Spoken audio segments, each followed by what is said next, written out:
When you started saying that, I genuinely thought you'd lost your wedding ring. What is funny is I did, and I only got it back this morning. Genuinely, like I lost it again. Jamie, I lose everything. I can't keep track of everything. The thing that is second on my list, I lost that a few days ago. I had no idea where it was. Although I just got a text from my wife today, she said, "I found something of yours. I will give it back to you for a price." She hasn't told me what it is. I think it's that coin set though. But I feel like if you lose that ring one more time, you may lose a significant other in the process as well.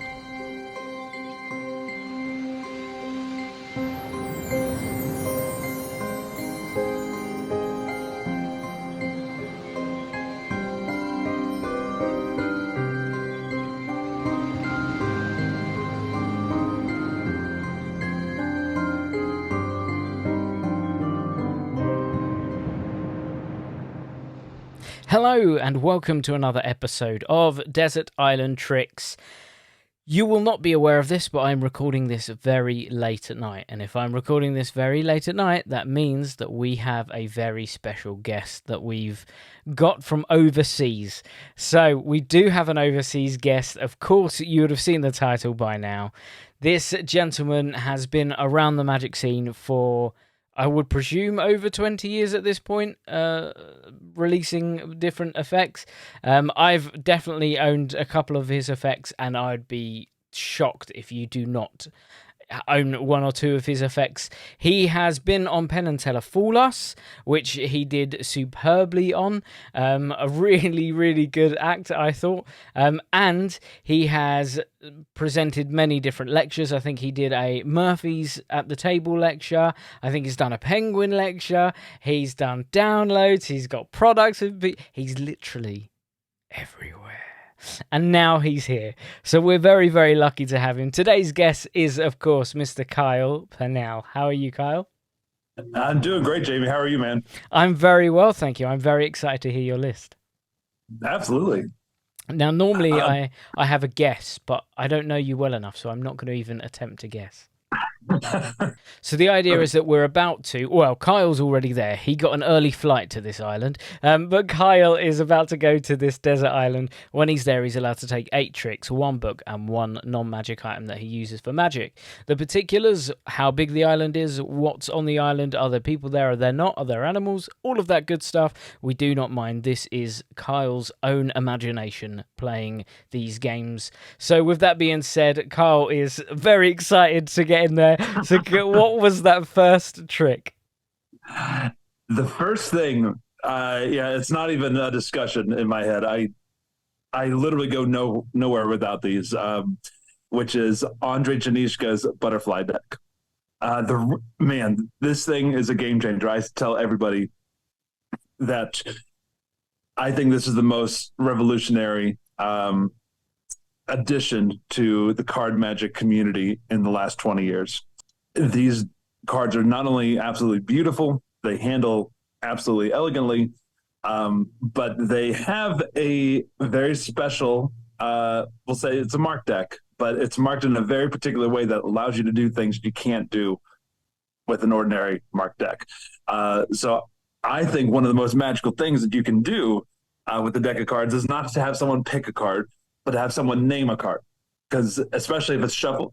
So they shuffle the deck, they name any card, and you have instant access to any card that they name. And then I do it as like a multiple selection routine. And it's just a beautiful tool that allows me to kind of change up my routine every time too, to make it fit the audience that I'm working for. So sometimes I'll, start off with a color change. Sometimes I'll start off with just kind of stealing it out. But again, it seems completely impossible because the deck is completely shuffled and the deck is face down the entire time. And within a second, you have instant access to whatever card they name. Game changing. Absolutely. I love it. They are superb. Well, so normally when someone says this item, because we've had this item a few times, not this specific version of it, I normally am devil's advocate and I push them for one routine. So if they were to do one routine with that deck, so I'm guessing you just elaborated, yours would be a multiple selection. It is multiple selection. In fact, I can give you details. I'll give you, generally speaking, my routine. First, I have someone shuffle cards. Then I have the first person name a card. So whatever they name, I say, we're going to try to find it with one hand. And then I riffle with one hand down the side. I say, oh, I'm sorry, I meant this hand. And I show that I have the card already palmed in my hand. So that's the first one. But I said, let's go to you, sir. Let's go next. What card do you want? They say two of clubs. I say, watch the first selection. If it's the six of hearts, you shake it, and then it changes into the second selection, the two of hearts. And then you might do a move to turn it back to the original one, and then do a revelation for the second one again. Then I have someone name a third card, King of Clubs, let's say. Then I go back and I show that the King of Clubs is in my back pocket. So a little mentalism in there. And then I find the first two cards again from the middle of the deck, and then the whole deck vanishes from between my hands. And that's usually my kind of opening card routine, and it's done from a shuffle deck. Wow, that sounds incredible. That sounds great. There's some really nice moments where you're so far ahead and the audience are just catching up with you constantly. I love the idea of a multiple selection routine, but there's to me, when you do a multiple selection, this is not a problem. It's not problematic, but I think with most of them, it's touch a card, then reveal a card. Right. And so it goes from tangible to tangible, which is fine.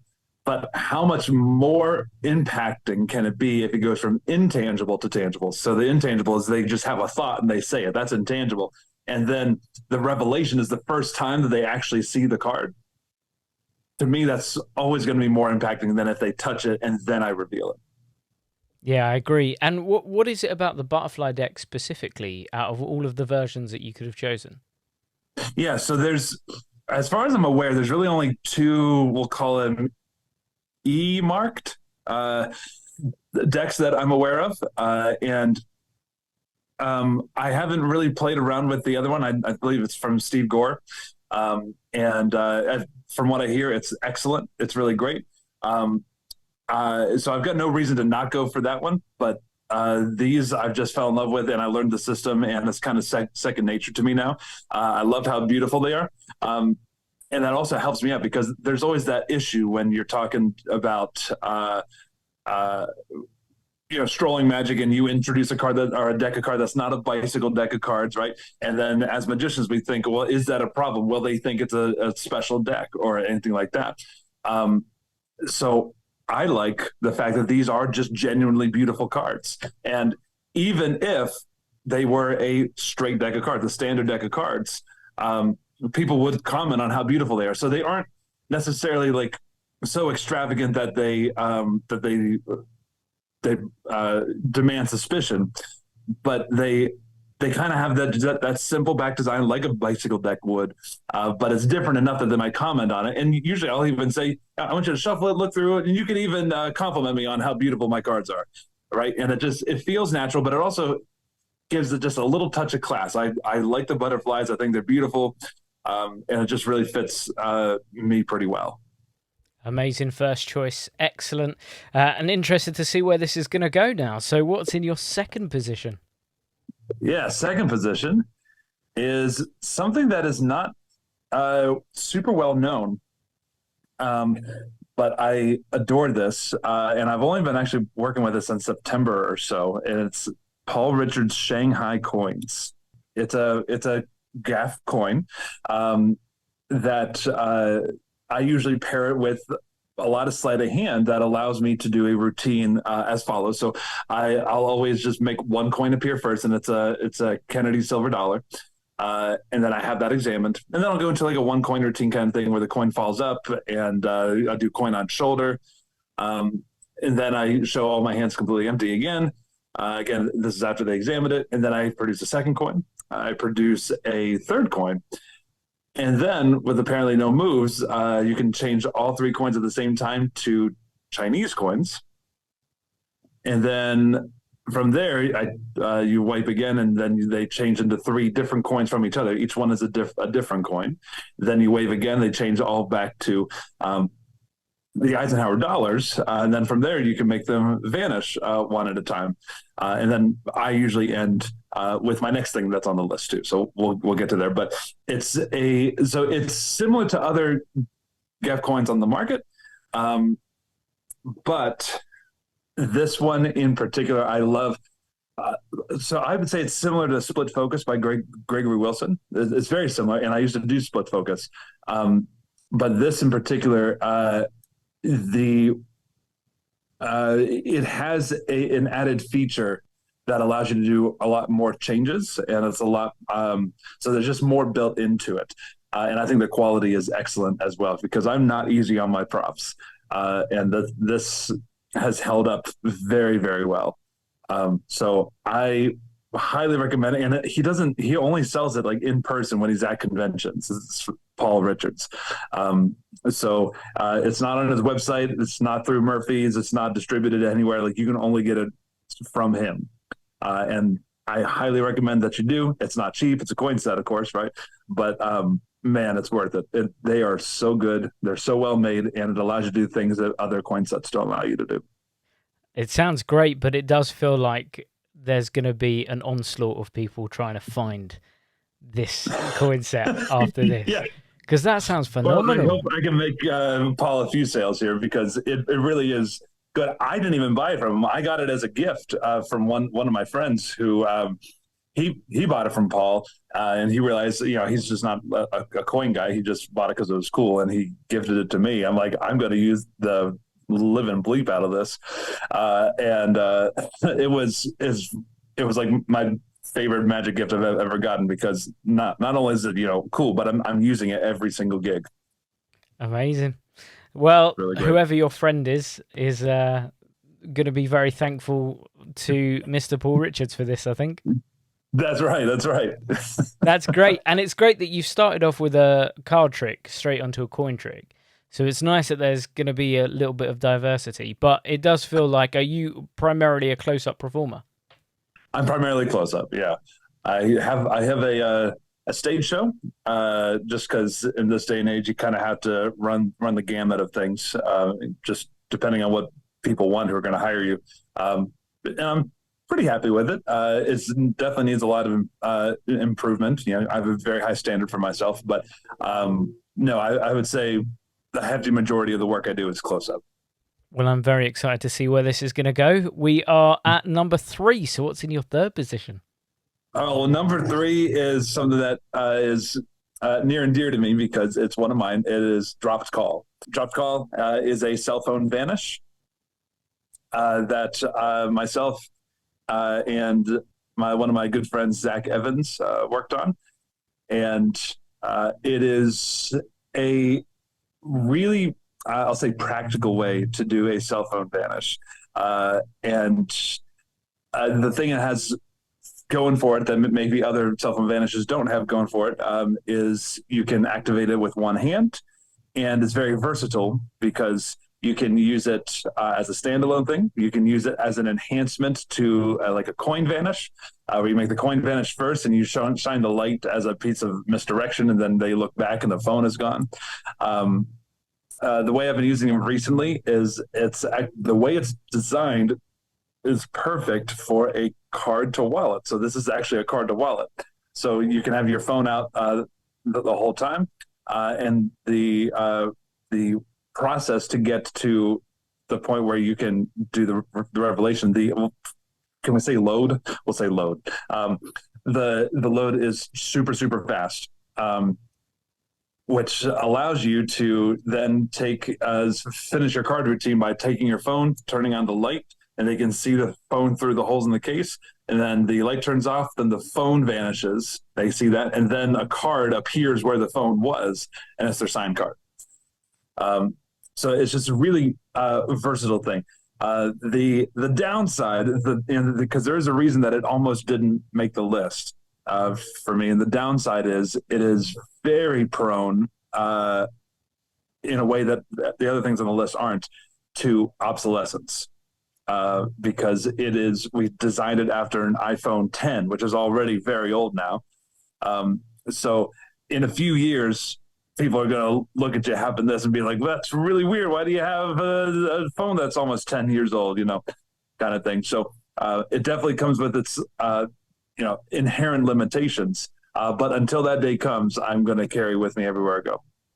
Yeah, I think it's one of those ones as well. When it first came out, it was everywhere. It was, every social media channel that I turned onto, there was someone performing it either to camera or at a gig. And that's Yeah. what's so nice about it, though, is it translates really well to social media as well as in-person performances. Yeah, I really appreciate that, and I don't think it's bad for social media. I'm going to respectfully disagree that when someone performed it on social media, to me that's not the best method for a phone vanish on social media, because we designed it for real world. Because I know, and again, not talking specific method here, but I know what people care about in the real world, and I know what they don't care about. And I know they don't care if they see the front of the phone, right? Because just being in the moment, if I'm out with my friends, no one cares about seeing the front of the phone, right? People just assume it's there because, if I'm just out with my friends and someone else is on their phone, they might be texting. I rarely see other people's screens, right? So I know in the real world, no one cares about that. But the game has completely changed when you're doing social media. And immediately that'll be suspicious on social media. So I think the Cyrix, I forget what it's called, Cyrix something, where you take it out of the case, you show it, and then you put it back in, and then it disappears from the case. That's much better for social media.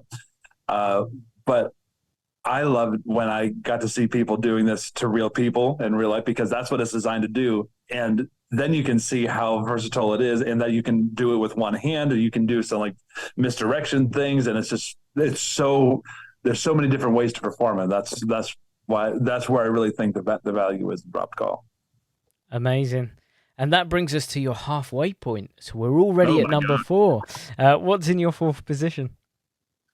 4th position is something that I actually just recently started doing, really recently, just a few weeks ago, and that speaks volumes for how beautiful it is. I'll call it something that's not actually called, because obviously we don't want to talk method, and the method's kind of in the title, so we'll call it something else. It's David Penn's 8-ball. And I don't know why this hasn't been done before, but I don't go anywhere without it now. It's one of those things that is really easy to carry around with you, but the impact at the end is so big that obviously you can do it with any 8-ball, but his in particular has a feature that makes it so easy to not only carry around, but access unbelievably quickly. That it makes you think, why has no one never thought of this before? But so not only is it a great idea, but the execution is really, really good too. And like when you drop it, and because I usually do like a bare-handed production, and then it drops on the table, like the paint doesn't chip or anything like that. Like it is excellent quality. And just the immediate access to it is just really, really, really nice. Apparently, we have different size 8-balls. Apparently, American ones are bigger. I had no idea. I don't play pool, so apparently this is a snooker ball. And so then I'm like, well, I have to get a smaller 8-ball now. And I thought, well, if I'm going to do that, why don't I just support the guys, and because David Penn's is the one that Wayne recommended. That's the one he uses. I'm like, if I'm going to spend money again, I might as well just get this one. It has an extra feature. That extra feature is game changing. And it just shows we've gone now from cards to coins to mobile phone to an 8-ball. You don't get more diverse than that, I don't think, in a set list. I suppose not. But that brings us over your halfway point to number 5. So what's in your 5th position?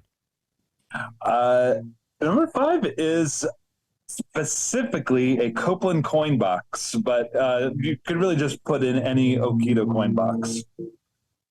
We're going back to coins now.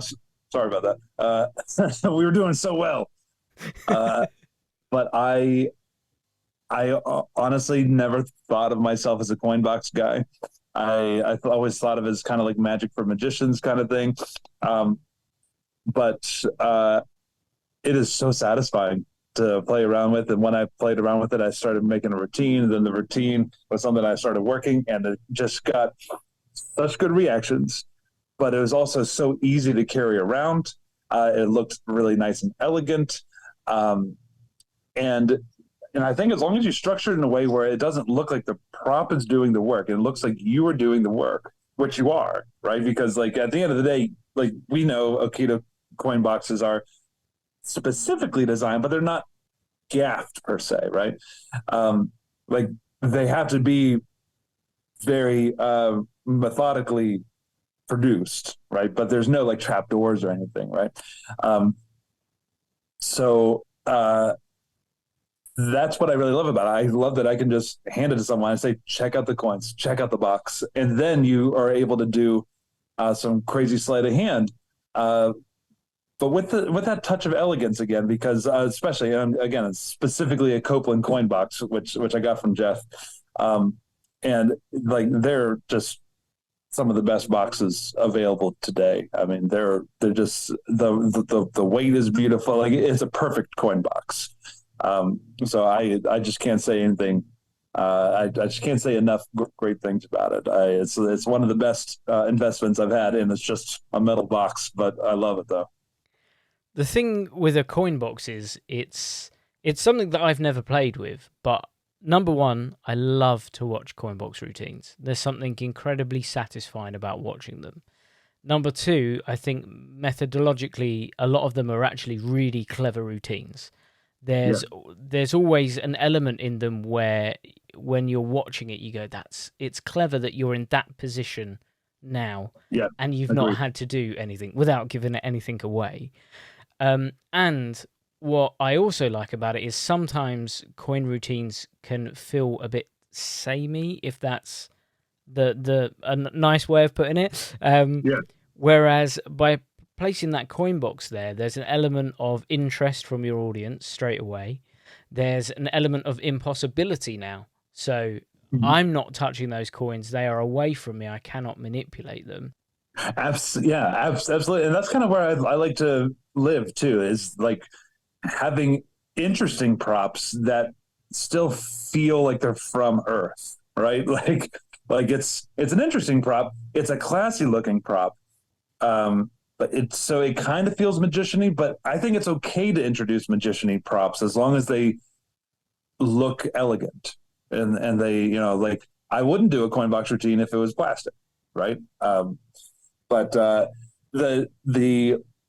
I'm going to play devil's advocate with myself, which is the thing that is not great about coin box routines is even though, to borrow your phrase, it is not samey as everything else. It can feel samey when you do a routine where you're like the first coin goes to the box, now the second coin goes to the box, now the third coin goes to the box, right? So as a performer, it's still your job to make it not samey and and understand rising action, falling action, and understand the structure of a magic effect, so that way it's still it leads to a climax, right? So you still need to use your magic skills here to make sure it's not just a boring kind of linear path, uh, but the prop itself opens up a lot of doors. That's what I really like about it. Yeah, that's very true. Really good point there as well. So here's a question for you then.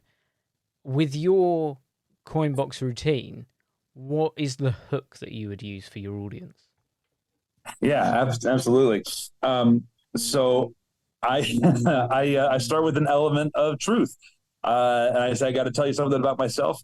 I lose everything, everything. I was just a few months ago. I was out of town at a magic convention. Am I out of town? I was out of state. I was like 8 hours away from my house and across state lines, and I didn't know where my glasses were. I couldn't find my driver's license, and I didn't know where my wedding ring was. Uh, I also lost my room key a few times, so literally I cannot keep track of anything. Um, and so when I was down there, and to be clear, this is what I'm telling my spectators. While I was down there, as a magician, we go to magic conventions and we can buy magic from other people. And I bought this coin box from another magician. Now, I know you might think that's the weird, tricky, crazy magician box, but you can check it out. It's literally just a box. Magicians will buy just plain old boxes, believe it or not, for $100. But it's so nice. That's a really nice box. Check it out. Make sure it really is nice. And I bought this so I will not lose my coins. I always lose my coins. I lose everything. And so I like that because it gets into it because I love putting truth into my magic effects. I do genuinely lose everything. I did genuinely buy it at a magic convention. And it genuinely is a normal box. And so that means now I'm not opposed to being a little deceptive if I need to, but if I don't need to be deceptive, I like to be honest. And so I'll say all those things, and I think that it creates intrigue as well. I don't think it's wrong to talk about magic conventions. I think people find that stuff fascinating, and so I genuinely tell them where I got it, why I got it, and then I go into if I do lose one and then it vanishes, then it appears back in the box, and that kind of thing. Yeah, it sounds great. I love it. I think it's great. Although when you started saying that, I genuinely thought you'd lost your wedding ring. What is funny is I did, and I only got it back this morning. Genuinely, like I lost it again. Jamie, I lose everything. I can't keep track of everything. The thing that is second on my list, the Shanghai Coins, I lost that a few days ago. I had no idea where it was. Although I just got a text from my wife today, she said, I found something of yours. I will give it back to you for a price. She hasn't told me what it is. I think it's that coin set, though. Oh, I've got everything crossed for you. But I feel like if you lose that ring one more time, you may lose a significant other in the process as well. This is my third ring. First wedding, third ring. She knows this about me, so Let's hope there's not a ring flight on your list. Let's hope that's not coming up. There's not.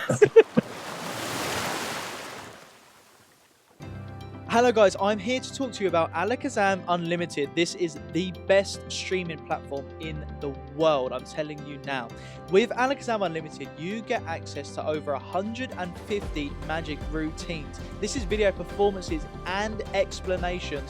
We have card magic, coin magic, kids magic, rope magic, mentalism, stage, parlor, impromptu. We've got you covered. All of this for the low price of just £4.99 a month. And you can cancel at any time. Perfect if you've got commitment issues. Yes, I'm talking to you.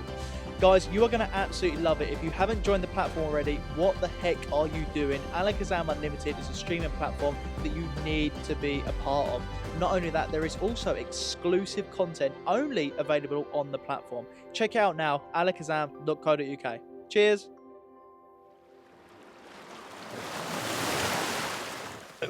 So that brings us to the sixth position. What's in the sixth place? Sixth position is one of the strongest card effects that I don't do all the time. I only do it for special occasions, and it's Siamese Waltz by Benny Chickering. It's the best card trick. And it's so versatile too, because I'll do it, for a special couple. I'll do it in my stage show because it plays really big. And I get everybody, and you can get everybody else involved, and get the couple to put the pieces in their hands and really play that up. So it works close up, works on stage. You get to go away with impossible objects. I mean, genuinely, the only thing that's keeping it from being absolutely perfect is the fact that it's super expensive to keep buying refills.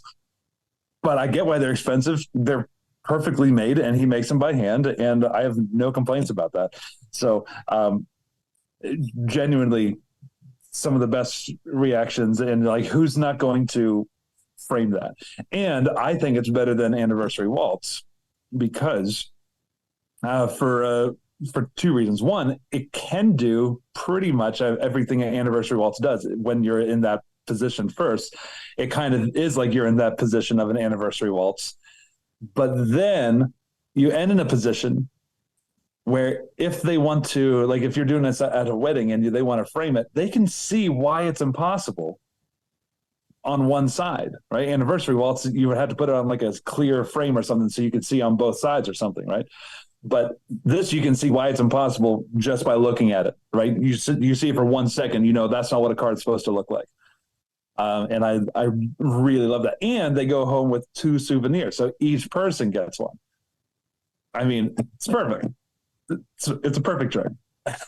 That was going to be the point that I was going to say. How many times I've done Anniversary Waltz to a couple, and each of them want something to take away, and you're never in that position. Right. But for those at home that don't know, it's an effect where 2 cards are signed, they're placed face to face or back to back, one of them. I'll tell you how I do it. I have one person select a card, and then a second person select a card. I have the first person sign theirs, the second person sign theirs. Yeah, I put them back to back. Then I tear them when they're together down the middle. And then I put all the pieces in their hands, and then as they restore, I show that they are together, but I only show the backs. And I tell them I'm only showing you the backs because you're not ready to see the fronts. And then I turn them around and then show what it was. So and then the effect, we still didn't get to the effect, did we? Is that you're restoring half of one signed card with half of another signed card, but you're doing that with both of them so they both get impossible objects. And they are genuinely signed as well. They're genuinely signed. They're genuinely restored. Like you can see like frayed edges, but you would if you were genuinely like restoring things, right? Like you would see some frayed edges, but they are genuinely back together in one piece. It's perfect. And to make it even better for those who haven't seen it, it's pretty much self-working. There's very, very little involved in that routine. It just works. It's basically you're done the moment that you tear it. But that does bring us to the tail end of your 8 tricks. So what's in your 7th position? Here's another one of mine here. It's light year. Which is funny because I actually don't do it light year much at all. But I would feel really empty without it, though. It's one of those tricks that it's probably the trick I'm proudest of that I invented. But after road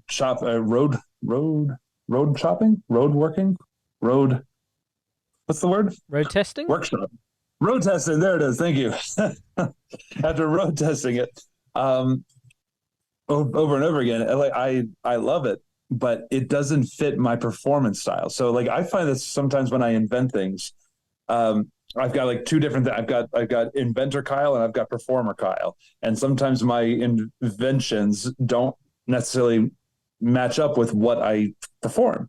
And because maybe the pacing is off, or it's just not, it doesn't routine well with other things that I'm doing, or because I'm usually using dropped call, that means my phone is gone, but my phone doesn't match the dropped call gimmicks. But in order to do light year, I need to shine light. So I need my phone, but I can't use my phone because I already used dropped call. So I genuinely don't do light year all that much.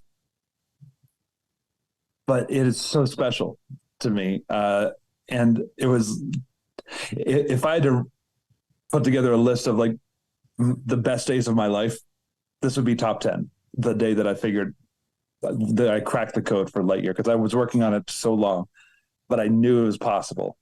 So basically the effect, if people aren't aware, is that someone either writes down a number or says it out loud, depending on how you want to do it. And you bring out these 8 tiles. They're like plastic, kind of the shape and size of cards, but they're made out of acrylic, and they have a bunch of random patterns of holes in them. And everybody, you can examine them. There's nothing crazy about them.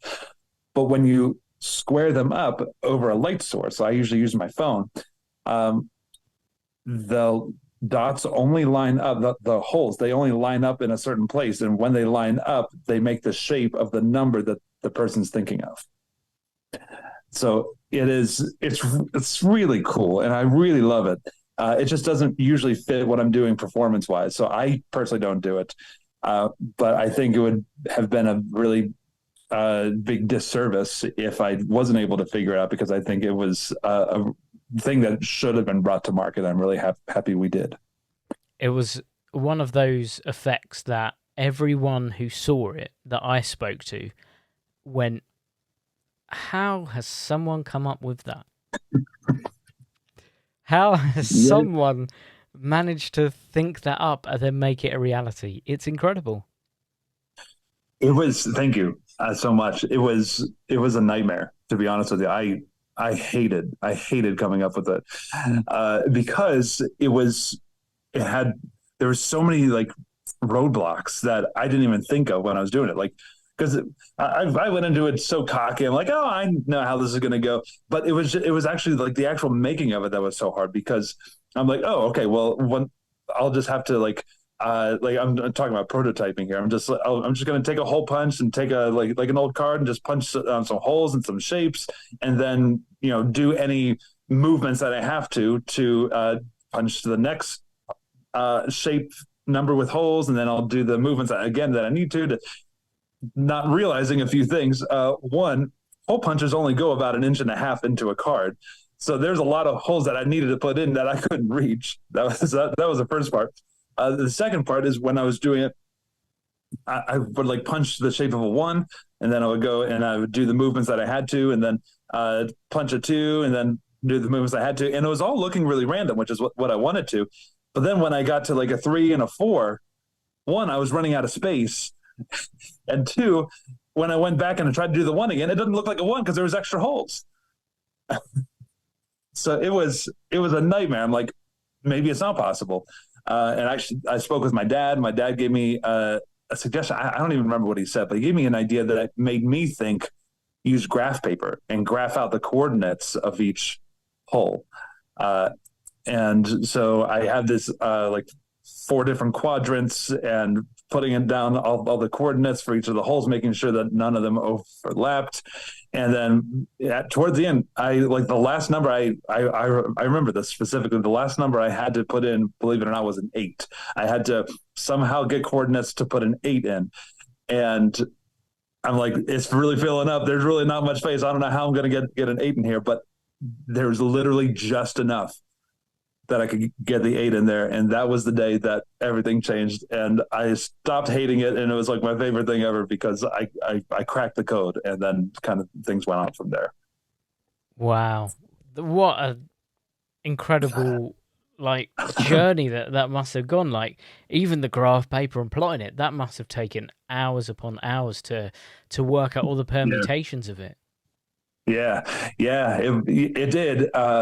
But man, it was worth it though. And then even after I figured it out, obviously there was hours upon hours of work after that. But that work I didn't mind, because at that point I knew that this was possible and it was going to be a thing. So that's that kind of gave me the incentive to keep going. Yeah, it's an incredible trick, and I'm glad that you've put it on your list, because I think it was one that I was hoping you were going to go for out of your effects. No, thank you. But that does bring us on to your last item. So just to reflect on what we've gone through here, we've gone from cards to coins to phone calls to 8-balls to a coin box to Siamese Waltz to plastic with holes in. Goodness knows where this is going to go. I'm excited to see what's here. So what's in your last position? My last one is the closer to my stage show, which is perfect square, which is the cube matching routine. I'm fully aware that reasonable minds will differ what the best method is for a cube matching effect. I'm not even here to argue that this is the best method, but I am here to say that I use it all the time, and it gets excellent reactions. It's very reliable, and it is. I would feel very empty if I had to do this a full stage show on this deserted island. and I didn't have this with me. So basically, it's a cube matching effect. So somebody shuffles a cube. I usually do it at the beginning, so it's kind of like a callback at the end. It comes full circle. So the first thing I do is hand out a cube. They shuffle throughout the whole show, and then at the end, I take it back and I show I have another cube, and they both match. And then I take one of the cubes, and then throw it up in the air, and then it solves itself. There's nothing really crazy that I do differently than anybody else with it, but I just adore the effect. I grew up, when I was in high school, I learned how to solve a Rubik's Cube for non-magic purposes. I just thought it was a cool thing to learn. So it makes sense for me to perform it. I've always found Rubik's Cubes fascinating. So maybe not the most exciting thing to put on the list, but I would feel very empty without it, so it has to come on the island with me. It's one that we've had quite a few Rubik's Cube solve effects on here, but for good reason. They play massive. They use something that everyone's familiar with. It feels more impossible because of the preconceived notions of what a Rubik's Cube is and how it functions. So I think it's the perfect closer to a stage show. I think that's great. I think it really is great. There's one big gripe that I have with Rubik's Cube Magic that I would love if you have a moment for a short anecdote that I think it's worth exploring here, and that is it's really frustrating that with Rubik's Cube Magic, there's something that if you're doing a cube matching effect, everybody needs to know. But as someone who watches a lot of cube magic, I cringe every time I hear the number 43 quintillion. Every single time they say it, I cringe when I'm like, yeah, okay, all right. Well, there's 43 quintillion ways to mix up a cube. Okay, so I cringe, although I also use that number in my show because it is important. Because if you don't know that, then the impossibility is significantly diminished. Because people might just think, "Oh, okay, yeah, that looks slightly unlikely that would match like that." But if you know the odds, then you do get a bigger impact. So how do you deliver that information without sounding hacky? So the way I do it, which I like, is so I build it up, right? So I get the cubes back, I do what I need to, and then I say, what's interesting is there are over 1 million ways to mix up or mash up a Rubik's Cube. Yes? They say yes. I say no. And then I go to this side of the room. I say, actually, there's over 1 billion ways to mix up a Rubik's Cube. Did you know that, sir? It's not true. There's over 1 trillion ways, right? And then so you're just building it up, and you're building it up, and then they realize that you're just being a jerk right now, and then I say, you know what? I'm going to skip to the punch here. There are, and you can Google this. This is Googleable. 43. Then you pause. You have to pause there, right? Because if you just go into 43 quintillion, what happens is quintillion sounds like million. It sounds like billion. It sounds like trillion, right? So people don't have a natural intuitive sense as to how much bigger 1 billion is to 1 million, or how much 1 trillion is more than 1 billion, right? So I think it's really important to pause and then emphasize the quin. But there are over 43, and I kid you not, I'm not making this up, quintillion ways to mix up or mash up a Rubik's Cube. That is such an unfathomably big number. That is more than the grains of sand that exist on Earth. It's nuts, right? Then you let that sink in, right? So you're taking like a hack line and you're building it up because it's hacky because people just say it because they think they need to say it. Like magicians say it because they think they need to say it, but they don't actually know why they're saying it. I think you say it because people don't know how big that number is. So if you break it up and build it up, they're going to have a little bit more of a sense as to how impossible this actually is. I love that. But I feel like you need to know that, or else you wouldn't know how bizarre this is. Then I show that the sides match, and then I go through the whole revelation. Yeah, that's superb. I love how you're building up the impossibility to the point where it doesn't. It almost feels like it's always going to be a joke. Yeah. And then when you hit them with the actual fact, and you're like, you can Google this. I'm being serious at this point. Yeah. I Right. I bet your audiences, and you'll have to tell me I've never done it. I bet they must just be completely dumbfounded at that point. They're even dumbfounded when you just give the stat, right? Like they for a moment, I feel like they just forget about the cubes, right? And so when you give them that stat, that that's even like a magical kind of feeling thing. Like, whoa, this stupid little cube has a bigger number inherently involved in it than the grains of sand on Earth. That's nuts, right? And so that feels magical in itself. And then they realize, oh yeah, we're in the middle of a magic trick, and then you just kick them in the teeth. So cube matching effects are great, but they can be dangerous because they are pretty easy to do. So we forget that the structure is so important for it to be as impacting as you can make it. That's very true, and I'm interested to know why this specific one.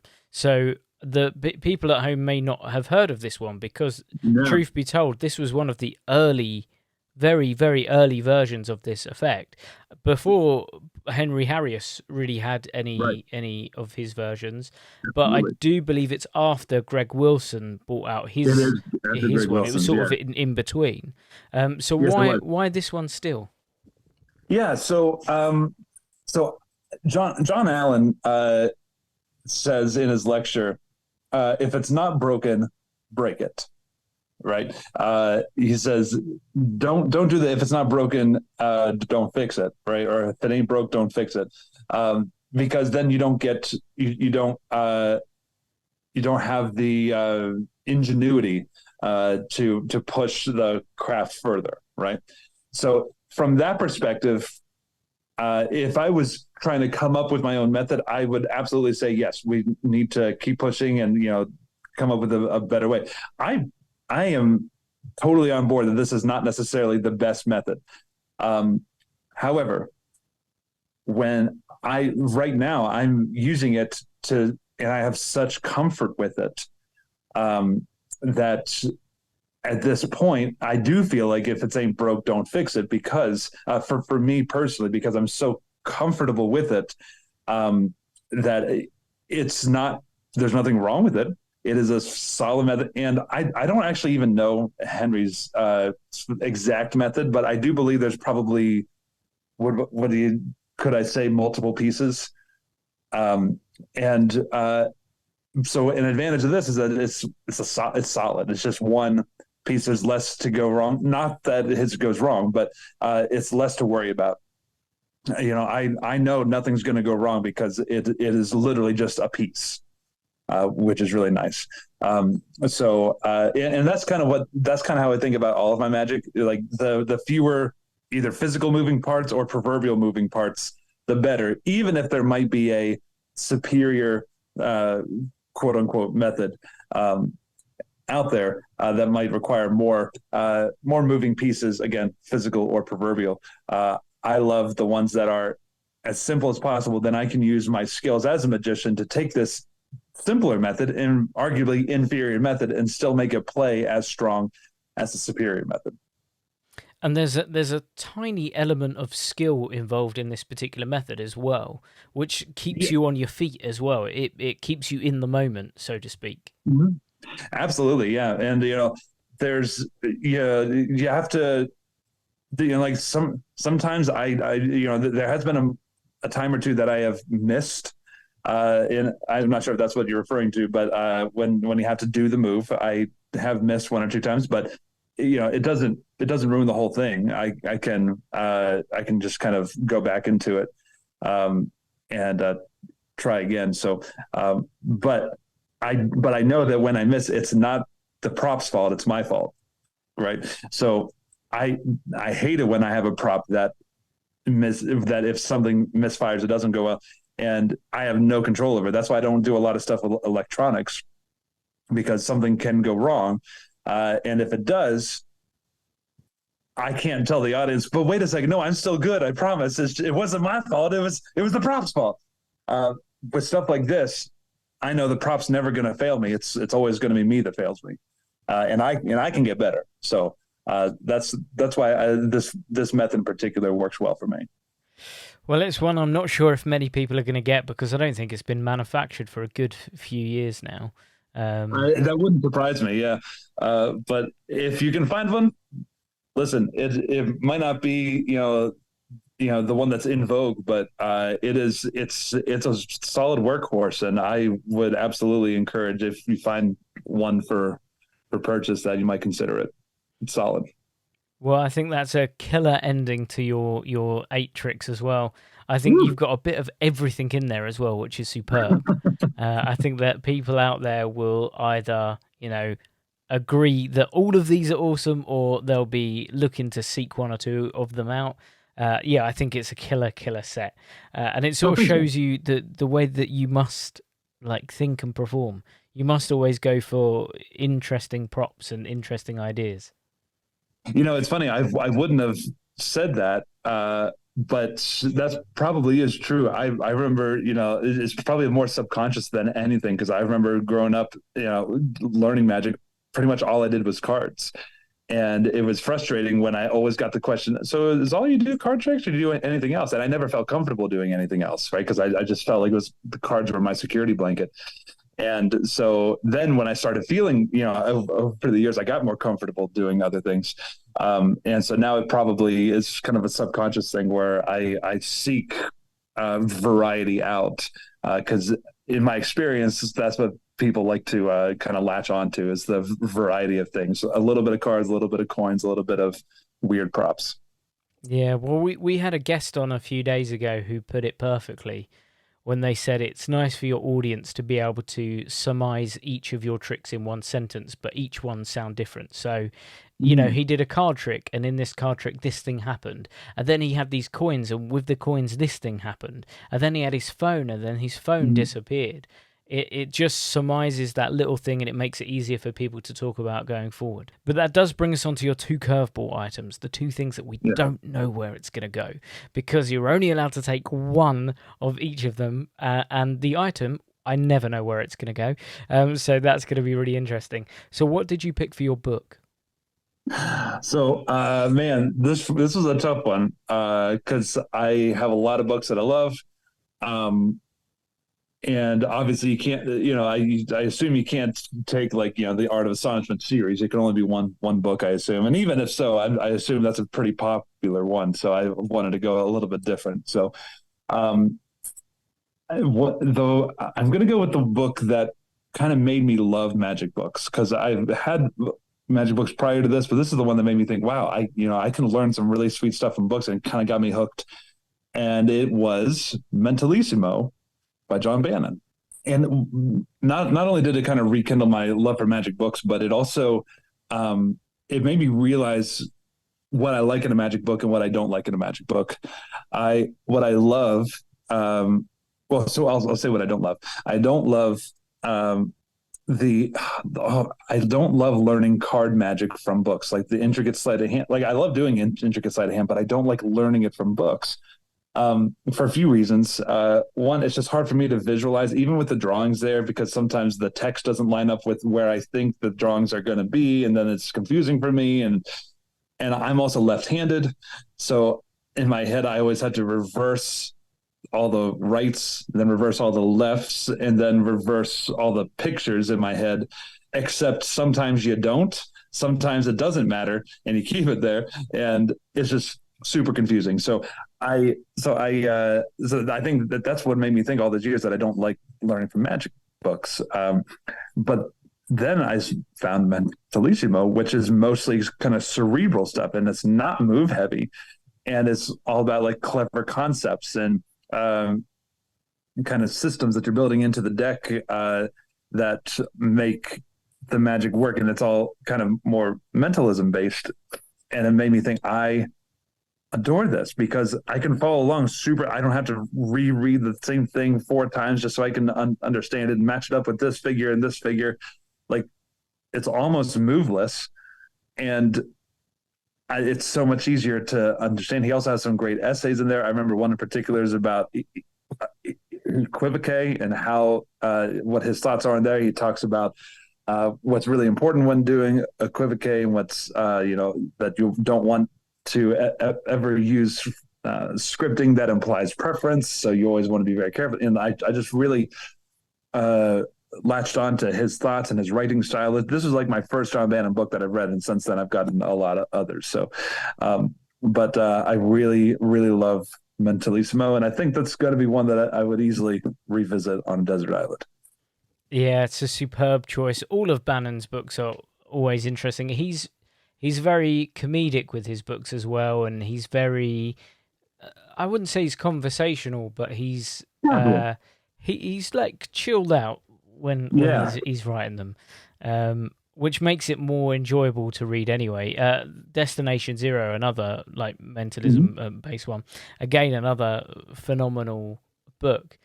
Again, in that same sort of vibe, and same as you when I first read it, it's amazing. It's full of incredible stuff, and one as well. I'm guaranteeing that I bet you've read it and discovered different techniques and different methods every time.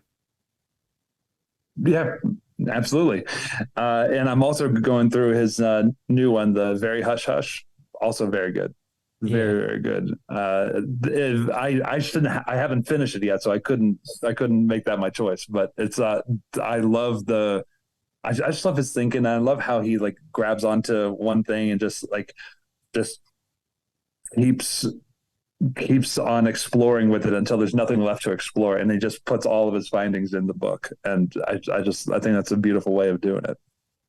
I recommend it very much so. It's a great choice of book, and we've had lots of John Bannon so far. So I'm sure we're going to have lots more in the future. But that does bring us to your curveball item. So what was the item that you went for? Yeah, man. It was, and I don't now that I know that you prefaced it with you can only bring one. I don't know if this will be the best choice, but Post-it notes. Yep, I'll let you have that. Okay. Can I bring in like a 12-pack? I'll give you one of the block ones, one of the big ones where it's just a huge block and they're all stuck together, because then it's one thing technically. So I adore Post-it notes for some reason. They're just one of the things that Magic and outside of Magic, now what's funny is I don't even use them that much, but I just love the concept of them. I love that it's just a blank slate. I love that you can stick them anywhere and then re-stick them, and so it's beautiful for taking notes and putting them in pages of my John Bannon book, or whatever I need to do. And even though it is a non-magic item, you can use it for magic. I have a trick that I do myself, which is called Stick and Twisted, which you do with a normal deck of sticky notes, a normal pack of sticky notes. And I just love, because just the magic brain always going. I love holding it and just exploring. Like, wow, this has. When I think about magic, I think about attributes of different items, right? So, like a rubber band. Oh, it's round. Okay, what can I do with the fact that it's round? I love doing things. I can see rubber band. Oh, it's elastic. That's great. It is. Oh, it's unbroken. So it's round, but it's also unbroken, right? So like those are attributes. But there's some really interesting attributes of Post-it notes that I think we still haven't really explored everything with it. So like the fact is. I like to do the really small ones, right? The ones that are kind of rectangular. I like to use those because smaller than that. Even smaller. The really little ones. Yeah. Not the flags, but they are like a solid rectangle, but they're pretty small. So what are some attributes of those? They're palmable. I love that, but they're also easily palmable because they're sticky. On one side, so you don't even have to palm them. I love the fact that it is on the sticky, and here's another reason I like the small ones. The stickiness is half of the actual note, and most sticky notes, it's only a small strip. Like it's the same size strip, no matter what the size of the Post-it note is, right? So the fact that it's a really small one, it's the same size sticky strip, so it takes up proportionally half of the sticky note, which allows you to do a lot more things. It has a lot more control over it if you need to stick it in a certain place rather than just having a small strip that's a very small percentage of the actual post note. This is the dorkiest thing I've ever been geeking out about, but I love it. And also you can do a lot of things with like the depth illusion with those, and because they're the same color on both sides. So you can flip it forward, flip it back, and put it on and experiment and explore with different ways of concealing different things, concealing the depth in different ways. So even though it's a non-magic item, there's a lot of magical uses for it that I've explored a little bit. But I really think we haven't even got to the tip of the iceberg on what we can all do with this thing that everybody has right here. But no one uses in Magic. But I think it's a great Magic prop. That's not a Magic prop. I really like that. I think that's great. And a second ago, you just said it's really, really geeky, but I guarantee that there are a substantial amount of people listening to this, either in their cars or going for a walk or however they're listening to it, that when you said it takes up half of the sticky note and it's always the same thickness no matter what, I bet a lot of people went, I didn't know that. That's interesting. Most normal people don't know that. And I wonder how many of them are going to go home and Sarah, guess what? Did you know that sticky, they're going to get a lot of awkward looks from their other halves? But another thing, just touching on that, is that there's so many kinds of them now that are all themed. You can get Rubik's Cube looking ones, you can get teddy bear ones, you can get pencil shaped ones, literally any design you want you can get. Absolutely. For your act. So theming stuff around them would be great as well. Absolutely, you could. Yeah, that's a great idea. I didn't even think about that. It's a great idea. So we've not had that before, and I'm glad that you've said that one. That's really, really good. That's great. Well, thank you so much, Kyle. If people want to find out about you and find out more about you, where can they go? Yeah, so you can go to kylepurnellmagic.com, or you can go follow me on Instagram. That'd be really appreciated, which is Kyle_Purnell_magic. Or you can just type in my name and it'll probably pop up. I would love to be friends on Facebook. I think I only have like 4,300 friends. So I've got room for 700 more. And I would love you to be one of the 700. So let's be friends. Right. Everyone get on it. Everyone listening to this, all three of you, go there now. And no, I'm sure everyone will get behind you. Please do. And, please check out Carl's only mentioned two of his tricks here, but from my perspective, he's got some phenomenal tricks. So do go check them out. Lightyear is just mad clever. If you've never seen it before, go and watch the trailer as soon as you can. Look at it and go, that man must be crazy to come up with it, because it really is phenomenal. It's a great trick. So thank you so much, Kyle, for giving us your list and sharing your time with us. Of course. It was great to have being on. Thanks for having me. And thank you all for listening. And we will see you again next week on another episode of Desert Island Tricks. Goodbye.